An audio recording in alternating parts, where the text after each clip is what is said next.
Tyrion stood on the deck of the Targaryen flagship. King's Landing was slowly coming into focus. Smoke pillars were rising from outside the city. "We look to be a wee bit late," said Sir Davos. "Indeed," agreed Tyrion. Tyrion had not remembered this much snow in the last 5 winters. King's Landing was covered with the deep white powder. The remnants of Euron Greyjoy's fleet numbered only a handful of ships. "They won't bother us, if we leave them be," said Davos. The Targaryen fleet numbered at least 30, carrying what remained of the Unsullied. A mere 700 or 800 soldiers, Tyrion thought. "Do we have a plan, my Lord Hand?" asked Davos. "A bit closer, and then we wait for the Second Sons and Dothraki to arrive," answered Tyrion. "Our king and queen have placed a great amount of trust in Melisandre," said Tyrion. "A fool's errand, if you ask me," said Davos. "You don't trust the Red Woman. I've never asked why," claimed Tyrion. "I'd prefer if you didn't," Davos replied. "Religion has its place. Never had much use for it when dealing with current affairs," claimed Tyrion. "Or any state of affairs," Davos retorted. Tyrion caught sight of a handful of seagulls lapping the mast. "What I wouldn't give for a bird's-eye view of the city," claimed Tyrion. "Speaking of birds, word came from Harrenhal," said Tyrion, as he handed a scroll to Davos.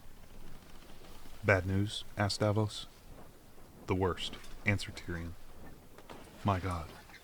Clegane dead, Arya Stark injured, and—" Davos couldn't finish the sentence. "And Drogon gravely injured," said Tyrion, finishing Davos' sentence. He braced himself on the rails and angrily slammed down his fist. "All for a handful of damn swords," said a disgusted Davos. Tyrion, ignoring Davos' outburst, ran to the helm, and Davos then quickly followed him.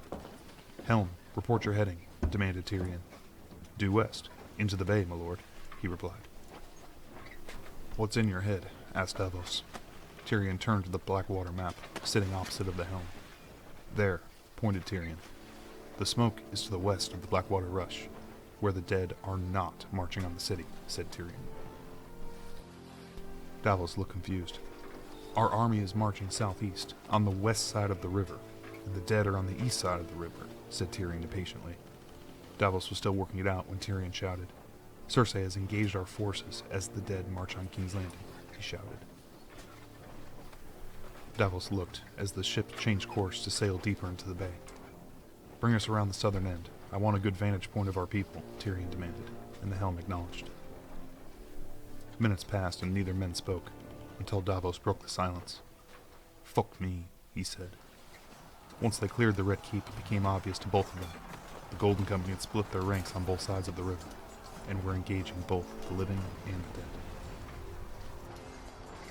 "You stupid woman," chided Tyrion. "Signal the other ships. The Unsullied are going ashore," commanded Tyrion. "That's a suicide mission," Davos contradicted.